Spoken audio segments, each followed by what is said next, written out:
والصلاة والسلام على سيد الأنبياء والمرسلين أما بعد فأعوذ بالله من الشيطان الرجيم بسم الله الرحمن الرحيم قال الله تبارك وتعالى في القرآن المجيد والفرقان الحميد من قتل نفسا بغير نفس أو فساد في الأرض فكأنما قتل الناس جميعا وقال رسول الله صلى الله عليه وسلم الخلق عيال الله فأحب الخلق إلى الله من أحسن إلى عياله صدق الله العظيم وصدق رسوله النبی الکریم۔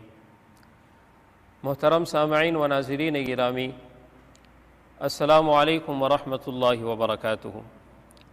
آج ہماری گفتگو کا موضوع ہے عالمی امن، ظلم اور اسلام کا پیغام۔ عالمی امن ایک ایسی چیز ہے کہ جب سے دنیا بنی ہے انسانوں کی یہ کوشش رہی ہے کہ دنیا میں امن رہے، اور ہر انسان یہ چاہتا ہے کہ وہ سکون کی زندگی گزارے، اور اس کے لیے مختلف نظام پیش کیے گئے ہیں اور مختلف طریقے اپنائے گئے ہیں تاکہ دنیا کے اندر امن اور سکون اور آشتی ہو۔ یہ ایک کائناتی، ایک یونیورسل خواہش ہے انسانوں کی، اور اس کے لیے جو طریقے اپنائے گئے ہیں ان طریقوں سے یا ان نظاموں سے اس کا تدارک تو ہوا ہے کم و بیش، مگر مکمل روک تھام نہیں ہو پائی کہ دنیا کے اندر امن قائم ہو۔ اور اسی امن کی کوششوں کے لیے مختلف ادارے بنائے گئے، مختلف فکر اپنائے گئے، اور مختلف بڑی بڑی جنگیں لڑی گئیں تاکہ دنیا میں بدامنی ختم ہو، مگر وہ جو بھی کوشش کی گئی اس سے یہ ہوا کہ کچھ کوششوں سے وہ بدامنی زیادہ ہوئی۔ اب دنیا کی تاریخ میں دو بڑی جنگیں ہوئی ہیں، جنگ عظیم اول اور جنگ عظیم دوم۔ یہ اسی کوششوں میں تھی کہ جنگ کو روکا جائے، مگر وہ بڑھتے بڑھتے لاکھوں کروڑوں لوگ ان جنگوں میں لقمہ اجل بنے۔ اور اس کے مقابلے میں جو اسلام نے تعلیمات دی ہے، یا اسلام نے ایک مکمل ضابطۂ حیات پیش کیا ہے، یا جو اسلام کا پیغام ہے وہ امن کا پیغام ہے۔ آپ صلی اللہ علیہ وسلم کی تعلیمات اور قرآن پاک کے احکامات اور قرآن پاک کی آیتیں اس بات کی طرف اشارہ کرتی ہیں کہ اسلام کا جو پیغام ہے وہ امن کا پیغام ہے۔ لفظ اسلام یہ سلامتی سے نکلا ہے، اور سلامتی کا مطلب یہ ہے کہ امن کے ساتھ کسی کا ہونا، سکون کے ساتھ کسی کا ہونا۔ اور آپ صلی اللہ علیہ وسلم کی ایک حدیث ہے، اسلم علی من عرفت ومن لم تعرف، آپ سلام کیجئے جس کو آپ جانتے ہیں اور جس کو آپ نہیں جانتے۔ یعنی اسلام کی بنیادی تعلیمات میں سے ایک چیز سلام ہے، اور جس کو سلام کیا جاتا ہے اس کا مطلب یہ ہے کہ آپ میری طرف سے امان میں ہو گئے، آپ کو امان مل گئی، السلام علیکم، آپ پر اللہ تعالیٰ کی طرف سے بھی سلامتی ہو اور میری طرف سے بھی آپ سلامتی میں ہو۔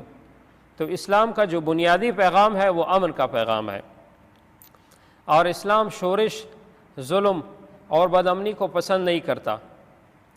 آپ صلی اللہ علیہ وسلم کی دوسری حدیث مبارکہ ہے، الظلم ظلمات یوم القیامہ، ظلم قیامت کے دن اندھیروں کی شکل میں ہوگا۔ ایک اور حدیث آپ صلی اللہ علیہ وسلم کی ہے، انصر اخاک ظالما او مظلوما، کہ اپنے بھائی کی مدد کریں آپ، اگر وہ ظالم ہو تب بھی اس کی مدد کرو، اور اگر وہ مظلوم ہو تب بھی مدد کرو۔ تو صحابہ کرام نے پوچھا، یا رسول اللہ مظلوم کی تو ہم مدد کریں گے، ظالم کی کیسے مدد کریں گے؟ تو رسول اللہ صلی اللہ علیہ وسلم نے فرمایا اس کو ظلم سے روک کر مدد کرو، یعنی اگر وہ ظلم کرے گا تو قیامت کے دن اس کے لیے عذاب ہوگا، تو آپ اس کو ظلم سے روک کر اس کی مدد کرو، اور مظلوم کو تو ویسے ہی مدد ہے۔ تو یہ آپ صلی اللہ علیہ وسلم کی تعلیمات ہیں کہ آپ صلی اللہ علیہ وسلم کی ہر کوشش وہ امن کے لیے تھی، ہر تعلیم وہ امن کے لیے اور سلامتی کے لیے تھی، اور قرآن پاک کی آیتیں بھی اس بات پر شاہد ہیں، اور اس بات کو زیادہ پسند کیا گیا ہے کہ انسان امن کے ساتھ رہے۔ اور بدامنی کو قرآن پاک میں، بدامنی یہ کہ انسانوں کی جان اور مال محفوظ نہ ہو، اس چیز کو قرآن پاک میں شدید ناپسند کیا گیا ہے۔ اور ایک جگہ پر اللہ تعالیٰ فرماتے ہیں، وَمَنْ قَتَلَ نَفْسًا بِغَيْرِ نَفْسٍ، کہ جس نے کسی جان کو بغیر کسی قصور کے قتل کیا، یعنی وہ قتل کرنے والا اس کا مقتول کا کوئی قصور نہیں، اگر اس کو قتل کیا جائے تو قرآن پاک کی تعلیمات یہ ہے کہ اس نے ایسا کیا فَكَأَنَّمَا قَتَلَ النَّاسَ جَمِيعًا، اس نے ایک ایسا جرم کیا کہ اس نے تمام انسانیت کو قتل کر دیا۔ وَمَنْ أَحْيَاهَا فَكَأَنَّمَا أَحْيَا النَّاسَ جَمِيعًا، اور جس نے کسی ایک انسان کی جان بچائی اس نے ایسا کی یا گویا اس نے ایسا کیا کہ اس نے پوری انسانیت کو بچایا۔ تو یہ اسلام کی تعلیم ہے۔ اور دوسری جگہ پر اللہ تعالیٰ فرماتے ہیں وَأَحْسِن كَمَا أَحْسَنَ اللَّهُ إِلَيْكَ، آپ اچھا کیجئے جیسے کہ اللہ تعالیٰ نے آپ کے ساتھ اچھا کیا ہے۔ وَلَا تَبْغِ الْفَسَادَ فِي الْأَرْضِ، زمین میں فساد نہ مچائیے۔ یعنی اسلام کی ہر تعلیم، ہر دوسری تیسری چوتھی آیت جو قرآن پاک کی ہے وہ امن کی طرف بلاتی ہے، سکون کی طرف بلاتی ہے، اور اللہ تعالیٰ ظلم کو پسند نہیں فرماتے۔ اور اللہ تعالیٰ فرماتے ان الشرک لظلم عظیم، اللہ تعالیٰ کے ساتھ شریک ٹھہرانا یہ سب سے بڑا ظلم ہے۔ اور ایک جگہ پر اللہ تعالیٰ فرماتے ہیں ان اللہ لا یظلم الناس شیئا ولکن الناس انفسهم یظلمون، اللہ تعالیٰ لوگوں پر ظلم نہیں کرتے، لوگ اپنی جانوں پر ظلم کرتے ہیں اللہ تعالیٰ کی نافرمانی کر کے۔ تو یعنی اسلام کی یہ تعلیم ہر جگہ پر ہے۔ آپ صلی اللہ علیہ وسلم کی زندگی کو اگر ہم دیکھیں تو ادھر بھی یہ تعلیم ہے۔ آپ صلی اللہ علیہ وسلم کی ایک حدیث مبارکہ ہے المسلم من سلم المسلمون من لسانہ ویدہ، آپ صلی اللہ علیہ وسلم نے فرمایا مسلمان وہ ہے کہ جس کے ہاتھ اور زبان کی ایذا سے دوسرا مسلمان محفوظ ہو، دوسرا انسان محفوظ ہو۔ یعنی یہ آپ صلی اللہ علیہ وسلم کی تعلیم ہے۔ آپ صلی اللہ علیہ وسلم نے ہر موقع پر اس طرح کی تعلیمات دی کہ یہ امن لوگوں کے اندر آئے۔ اور آپ صلی اللہ علیہ وسلم کی زندگی کو بھی ہم اٹھاتے ہیں تو جب آپ صلی اللہ علیہ وسلم نے مدینہ منورہ ہجرت فرمائی، سب سے پہلا کام جو آپ صلی اللہ علیہ وسلم نے کیا وہ امن معاہدہ لوگوں کے ساتھ کیا، جو وہاں پہ رہنے والے اقوام تھے ان کے ساتھ امن معاہدہ کیا اور ان کو امن کی طرف بلایا۔ ایک موقع پر حضرت ثمامہ رضی اللہ تعالیٰ عنہ ایک صحابی ہیں، یہ آپ صلی اللہ علیہ وسلم کے پاس پہلے مسلمان نہیں تھے، قید ہو کر آئے تو آپ صلی اللہ علیہ وسلم نے اس کو 3 دن تک مسجد میں باندھے رکھا۔ وہ آپ صلی اللہ علیہ وسلم کا بیہیویئر اور رویہ دیکھتے رہے، بعد میں آپ صلی اللہ علیہ وسلم سے متاثر ہو کر جب آپ صلی اللہ علیہ وسلم نے اس کو آزاد کر دیا تو وہ مسلمان ہوا۔ وہ اپنے قبیلے کا سردار تھا، اور اس نے آپ صلی اللہ علیہ وسلم کو کہا کہ جب میں اپنے گھر سے نکل رہا تھا اور صحابہ کرام نے مجھے گرفتار کیا تو میں عمرے کی نیت سے نکل رہا تھا گھر سے، تو لہٰذا اب میں مسلمان ہو چکا ہوں تو میں عمرہ کرنا چاہتا ہوں۔ جب وہ عمرہ کرنے گیا تو کفار نے اس کو کہا جو مکہ کے لوگ تھے کہ آپ بے دین ہو گئے ہو، آپ تو اپنے دین سے پھر گئے ہو۔ تو اس نے کہا نہیں، میں نے رسول اللہ صلی اللہ علیہ وسلم کی اطاعت کی ہے، اور یہ کہ اگر تم لوگ رسول اللہ صلی اللہ علیہ وسلم کو تکلیف دو گے تو جو تمہیں غلہ ملتا ہے وہ غلہ جو ہے نا میں تم پر بند کر دوں گا۔ اور اس نے یمامہ جاتے ہی جو مکہ کے لوگ تھے اس پر غلہ وغیرہ بند کر دیا۔ تو مکہ کے لوگ جو رسول اللہ صلی اللہ علیہ وسلم کے جانی دشمن تھے اور آپ صلی اللہ علیہ وسلم کے ساتھ ہمیشہ انہوں نے برا کیا تھا، انہوں نے آپ صلی اللہ علیہ وسلم کو ریکویسٹ کی کہ آپ اللہ کے رسول ہیں اور آپ رحم اور امن اور راشدی کی تعلیم دیتے ہیں، اب ہمارے اوپر ایک مسلمان حکمران ثمامہ بن اسال نے گندم بند کر دیا ہے، تو آپ ان کو کہیے کہ وہ ہمارے لیے گندم واپس چھوڑ دے تاکہ ہمارا غلہ بحال ہو جائے۔ تو آپ صلی اللہ علیہ وسلم نے ان کے ساتھ رحم والا معاملہ فرماتے ہوئے اہل مکہ کے ساتھ وہ لوگ جنہوں نے آپ صلی اللہ علیہ وسلم کو 3 سال تک شعب ابی طالب میں محصور رکھا اور آپ صلی اللہ علیہ وسلم اور صحابہ کرام کو کھانے پینے کی چیزیں پہنچنے نہ دی اور نہ کسی اور کو چھوڑا کہ وہ آپ صلی اللہ علیہ وسلم تک کوئی چیز پہنچاتے، اور اسی طرح آپ صلی اللہ علیہ وسلم کے قتل کے درپے تک ہوئے۔ پھر آپ صلی اللہ علیہ وسلم نے جب ہجرت کی وہی لوگ ابھی آپ صلی اللہ علیہ وسلم سے مطالبہ کر رہے تھے کہ ہمارے لیے غلہ چھوڑ دیا جائے، تو آپ صلی اللہ علیہ وسلم نے ان تمام چیزوں کو ایک طرف رکھتے ہوئے ثمامہ بن اسال رضی اللہ تعالیٰ عنہ کو خط لکھا کہ اہل مکہ کے لیے غلہ بحال کر دیا جائے۔ تو یہ اسلام کے امن کا پیغام ہے۔ اسلام کے امن کا پیغام یہ بھی ہے کہ رسول اللہ صلی اللہ علیہ وسلم نے فتح مکہ کے موقع پر جو لوگ آپ صلی اللہ علیہ وسلم کے جانی دشمن تھے اور جب آپ صلی اللہ علیہ وسلم کے قبضے میں آئے تو آپ صلی اللہ علیہ وسلم نے ان سب کو معاف فرما دیا۔ اسلام کی تعلیم یہ بھی ہے، امن کی تعلیم یہ بھی ہے کہ جب آپ صلی اللہ علیہ وسلم نے یہودیوں کے قبیلے کے تمام افراد کو گرفتار کر لیا جنگ کے بعد، تو ان میں سے ایک عورت آپ صلی اللہ علیہ وسلم کے نکاح میں آئی، آپ صلی اللہ علیہ وسلم نے خیر سگالی کے پیغام کے طور پر اس قبیلے کے تمام افراد اور مویشیوں کو آزاد کر دیا۔ یہ آپ صلی اللہ علیہ وسلم کی خیر سگالی ہے اور یہ اسلام کا امن کا پیغام ہے۔ اور وہ لوگ جو رسول اللہ صلی اللہ علیہ وسلم کے جان کے درپے تھے ان کو بھی آپ صلی اللہ علیہ وسلم نے ان پر قابو فرمانے کے بعد معاف فرما دیا۔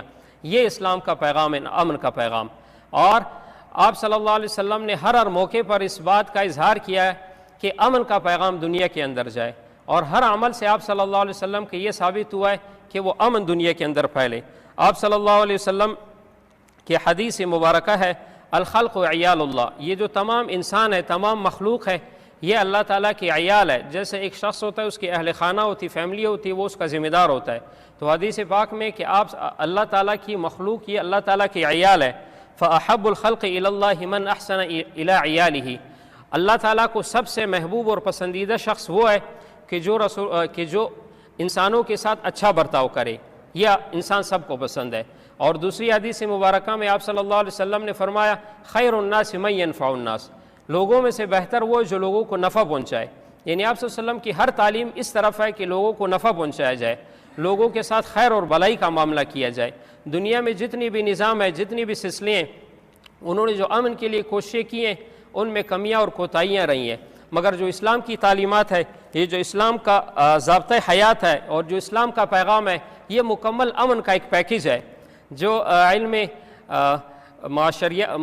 جو معاشرتی علوم ہے، جو معاشرتے کے اندر یا سوشل سائنسز ہے، ان کے جو ماہرین ہیں انہوں نے 5-6 نکات ایسے بیان کیے کہ جس سسٹم کے اندر، جس نظام کے اندر یہ 5-6 نکات ہوں گے، وہ نظام پوری دنیا کے لیے اور ہر جگہ کے لیے کامیاب ہے اور وہ امن کا ضامن ہو سکتا ہے. ان میں سے انہوں نے پہلے نقطہ یہ بیان کیا ہے کہ حقوق انسانی کی تحفظ، انسانوں کے حقوق کا جس نظام میں تحفظ کیا جائے گا اور انسانوں کی ذمہ داریوں کا جس نظام میں تحفظ کیا جائے گا اور جس نظام میں عدل اور انصاف ہوگا، وہ نظام جو ہے نا سب سے کامیاب ہوگا. اور قرآن پاک میں بھی اللہ تعالیٰ فرماتے ہیں یا ایھا الذین آمنوا کونوا قوامین للہ شہداء بالقسط ولا یجرمنکم شنآن قوم علی الا تعدلوا.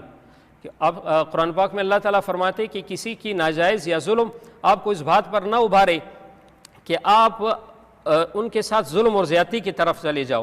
اللہ تعدلوا کہ عدل نہ کرو، بلکہ اللہ تعالیٰ نے فرمایا اعدلوا، عدل کرو، ہوا اقرب للتقوی. یہ تقوی سے سب سے قریب ترین چیز، اللہ تعالیٰ کے خوف میں سب سے قریب ترین چیز وہ عدل ہے. دوسرا نقطہ انہوں نے بیان کیا ہے کہ وہ نظام سب سے کامیاب ہے کہ جس میں انسانوں کے خاندانی نظام کی حفاظت ہو. اور اسلام میں جو ہے نا وہ خاندانی نظام کی حفاظت ہے. اسلام خاندان کے ہر فرد کی ایک اپنی جگہ متعین کرتا ہے، والد کی، بیوی کی، بیٹی کی، بچی کی، بچوں کی، ان سب کی جگہوں کو متعین کرتا ہے.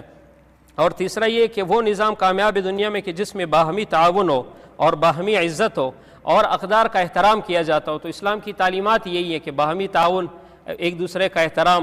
اور آپ صلی اللہ علیہ وسلم کی تو حدیث مبارکہ یہ ہے کہ من لم یرحم صغیرنا ولم یوقر کبیرنا فلیس منا. جو ہمارے چھوٹوں پر رحم نہ کرے اور بڑوں کا احترام نہ کرے وہ ہم میں سے نہیں. تو اسلام کی تعلیمات میں سے یہ بھی ہے. اور چوتھی چیز وہ فرماتے ہیں کہ اس میں ادارے جو ہیں نا وہ انکلوزیو ہو، یعنی ایسا اس کا نظام ایسا ہو کہ اس میں رنگ اور نسل کا فرق نہ کیا جائے، کالے گھورے کا فرق نہ کیا جائے، وہ نظام سب کو احاطہ کرتا ہو. تو رسول اللہ صلی اللہ علیہ وسلم کی حدیث مبارکہ ہے، حجۃ الوداع کے موقع پر آپ صلی اللہ علیہ وسلم نے فرمایا کہ کسی گورے کو کسی کالے پر اور کسی سفید کو کسی سرخ پر، کسی اعجمی کو کسی عربی پر اور کسی عربی کو کسی اعجمی پر کوئی فضیلت حاصل نہیں. فضیلت کا معیار صرف تقوی ہے. تو وہ نظام جو سب پر شامل ہے. تو اسلام کا جو پیغام ہے وہ امن کا پیغام ہے. اور اسلام کا نظام ایک ایسا نظام ہے کہ جو دنیا میں جو قوانین ہیں ان کو بھی پورا کرتا ہے اور آخرت کے جو تقاضے ان کو بھی پورا کرتا ہے.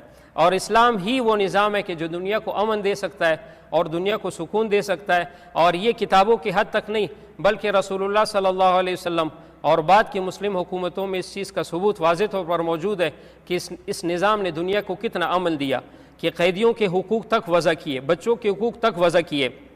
دنیا میں عموماً یہ اصول ہے کہ جب فاتح قبضہ کر لیتا ہے مفتوح پر تو پھر وہ ہر طرح کا ظلم اور ہر چیز اپنے لیے جائز سمجھتا ہے. اور عام مقولہ یہ کہ جنگ میں سب کچھ جائز ہے، مگر اسلام کے اندر جنگ میں سب کچھ جائز نہیں. اسلام میں جنگ میں بھی اصول ہے.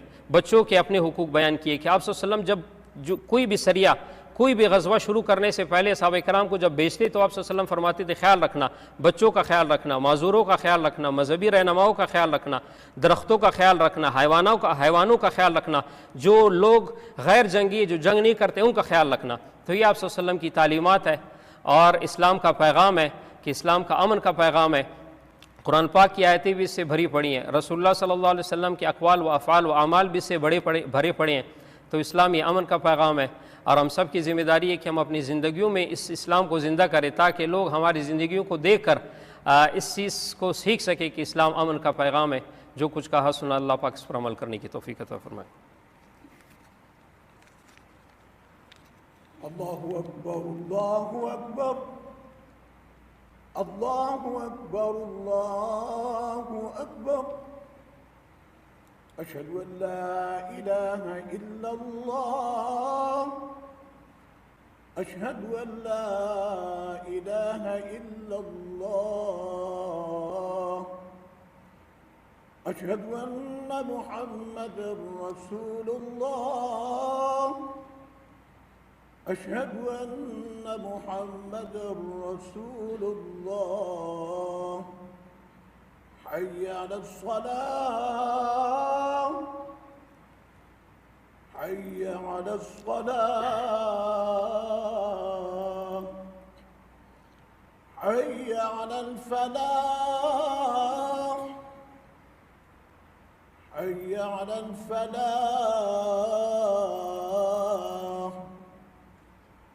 الله أكبر الله أكبر. لا إله إلا الله.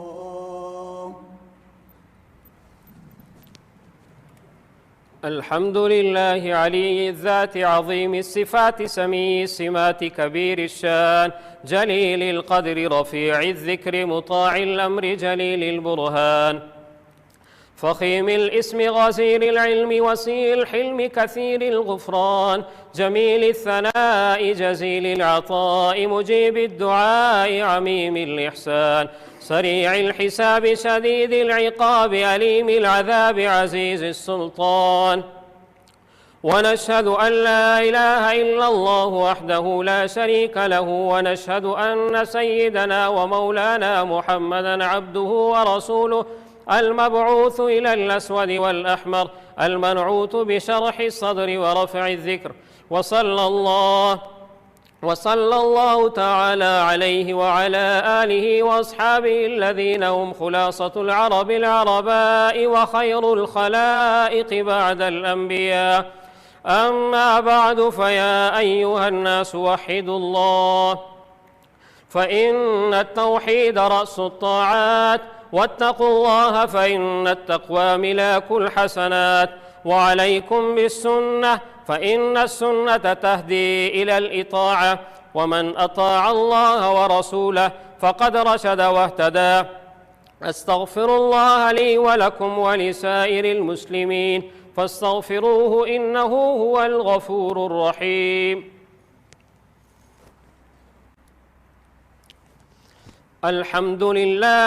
الحمد لله نحمده ونستعينه ونستغفره ونؤمن به ونتوكل عليه ونعوذ بالله من شرور أنفسنا ومن سيئات أعمالنا من يهده الله فلا مضل له ومن يضلله فلا هادي له ونشهد أن لا إله إلا الله وحده لا شريك له ونشهد أن سيدنا ومولانا محمدًا عبده ورسوله بسم الله الرحمن الرحيم إن الله وملائكته يصلون على النبي يا أيها الذين آمنوا صلوا عليه وسلموا تسليما اللهم صل على محمد عبدك ورسولك وصل على المؤمنين والمؤمنات والمسلمين والمسلمات وبارك على سيدنا ومولانا محمد وأزواجه وذرياته قال النبي صلى الله عليه وسلم أرحم أمتي بأمتي أبو بكر وأشدهم في أمر الله عمر وأصدقهم حياء عثمان وأقضاهم علي وفاطمة سيدة نساء أهل الجنة والحسن والحسين سيدا شباب أهل الجنة وحمزة أسد الله وأسد رسوله رضوان الله تعالى عليهم أجمعين أقول قولي هذا أستغفر الله لي ولكم ولسائر المسلمين واستغفروه إنه هو الغفور الرحيم